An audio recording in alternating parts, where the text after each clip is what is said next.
Audiobook Como Adorar ao Rei de Isaac Nisse. Prepare o seu coração, prepare o seu mundo, prepare o caminho. Áudio 51. Colocar as mãos sobre a glória de Deus é um desrespeito. Foi erro de usar no passado.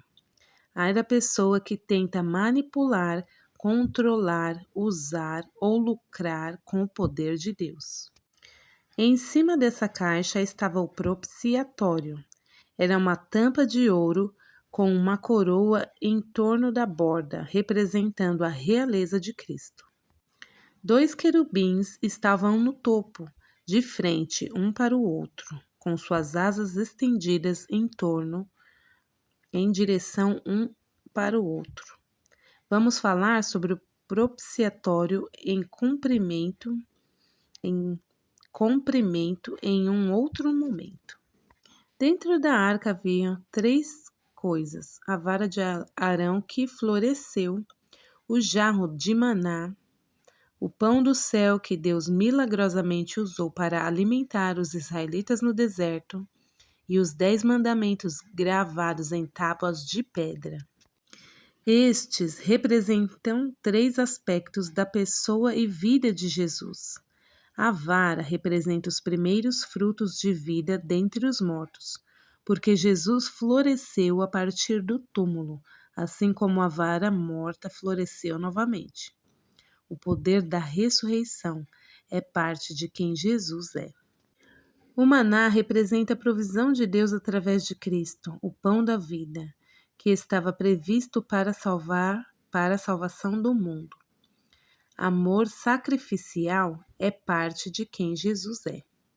Os 10 mandamentos representam o caráter e as exigências da santidade de Deus. Eles nunca deixam de ser parte de quem Ele é, mas não somos capazes de cumprir o seu padrão de santidade. Então, Deus cobriu os seus requisitos justos com a sua misericórdia, representando pelo propiciatório. Justiça, santidade e misericórdia são todos partes de quem é Jesus. E não há guerra destas qualidades de caráter dentro dele. Uma vez por ano, no dia da expiação, ver Levítico 16. O sumo sacerdote iria encher o Santo dos Santos com fumaça do altar do incenso, fazer sacrifícios para si mesmo, para a nação e o sacerdócio, e aspergir o sangue do sacrifício sobre o propiciatório da Arca da Aliança, para que os pecados da congregação fossem cobertos por mais um ano. O véu. Agora chegamos ao véu, que serviu como uma porta divisória entre o santo lugar e o santo dos santos. Faça um véu de linho fino, trançado e de fios de tecido azul, roxo e vermelho, e mande bordar nele querubins. Êxodo 26:31 NVI. Pendure o véu pelos colchetes e coloque atrás do véu a Arca da Aliança. O véu separará o lugar santo do lugar santíssimo. Êxodo 26:33 NVI. O véu que separava estas áreas mais íntimas não era fraquinho. Era tão grosso quanto um cobertor. Eu costumava ter uma imagem mental de entrar no lugar santo, vendo a arca através do véu diáfano. Na verdade, não sabemos se ninguém nunca viu a arca depois que ela foi construída, exceto os homens malvados de Bet-Semes, em 1 Samuel 6:19. Os sacerdotes só viram vagamente através do incenso e na escuridão quase total. A única luz, o candelabro dourado, estava no santo lugar, não no Santo dos Santos. O Santo dos Santos era iluminado apenas com a glória de Deus, que os sacerdotes conseguiam dificilmente ver. Mesmo quando a arca estava sendo transportada, foi sempre coberta. E quando os sacerdotes estavam desmontando a arca para o transporte e seguir a nuvem, um espesso véu foi coberto para cobrir a arca para que ninguém a visse. Em seguida, coberta por mais peles e panos, ver Números 4, do 4 ao 6. Poucos realmente viram a Arca da Aliança e viveram para contar sobre isso. Havia uma razão para o tal véu. O mundo precisava saber que Deus queria estar com o seu povo, mas até que o Salvador chegasse, não houve nenhum jeito. Haveria sempre uma barreira entre Deus e seus filhos, até que Jesus removeu isso e fez um caminho para nós entrarmos na sala do trono do Pai.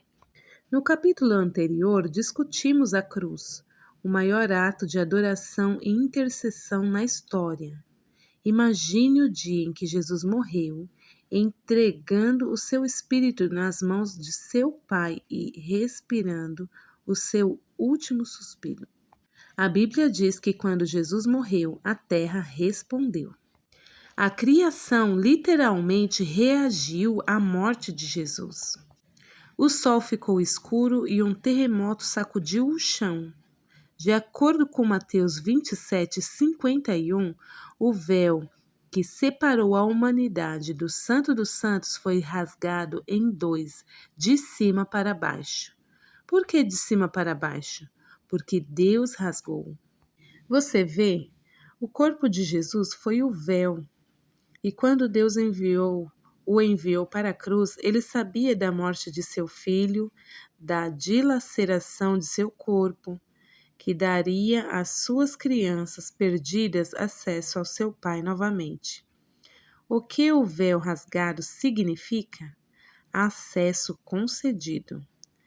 A barreira do pecado que estava vindo entre nós foi arrancada. Então venha para o seu Pai. Portanto, irmãos, temos plena confiança para entrar no Santo dos Santos pelo sangue de Jesus, por um novo e vivo caminho que ele nos abriu por meio do véu, isto é, do seu corpo. Temos, pois, um grande sacerdote sobre a casa de Deus. Sendo assim, aproximemo-nos de Deus com um coração sincero e com plena convicção de fé, tendo os corações aspergidos para nos purificar de uma consciência culpada e tendo os nossos corpos lavados com água pura. Hebreus 10, do 19 ao 22, NVI. Louvado seja Deus! Ele enviou seu Filho para morrer por nós e fazer caminho para chegarmos ao nosso Pai. Jesus rasgou o véu da separação. Mas note que mesmo nessas escrituras existem alguns ingredientes comuns.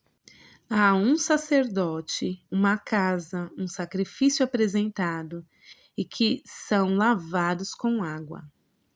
Esses elementos nunca desaparecem. Eles são parte do caminho de Deus de adoração.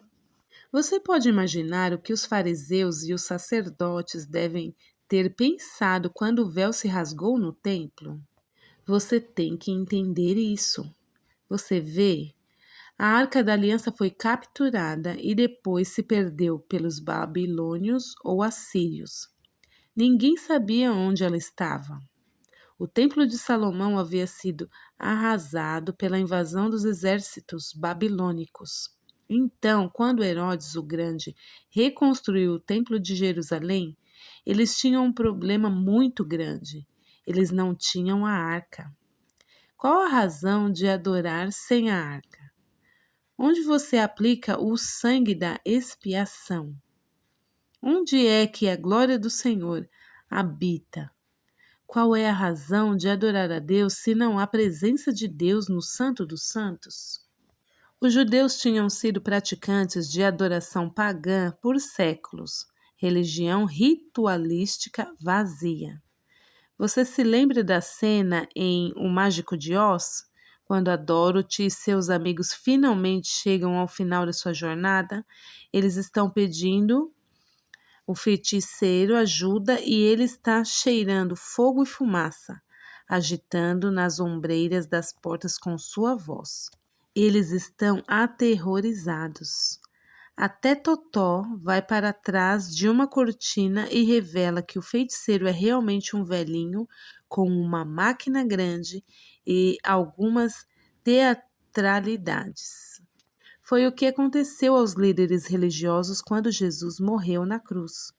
O véu foi rasgado em dois e ali, exposto à luz, era o Santo dos Santos vazio. Não havia arca lá.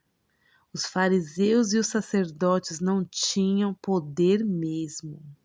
Eles vinham praticando teatro e ritual vazio, manipulando e controlando as pessoas com suas crenças máquina. Mas não havia nenhum Deus vivo no seu templo. Não é de se admirar que muitos sacerdotes foram salvos quando Jesus ressuscitou. Sua religião tinha sido apresentada como uma farsa, e eles haviam testemunhado para si próprios o verdadeiro Deus vivo, que é o único caminho da salvação.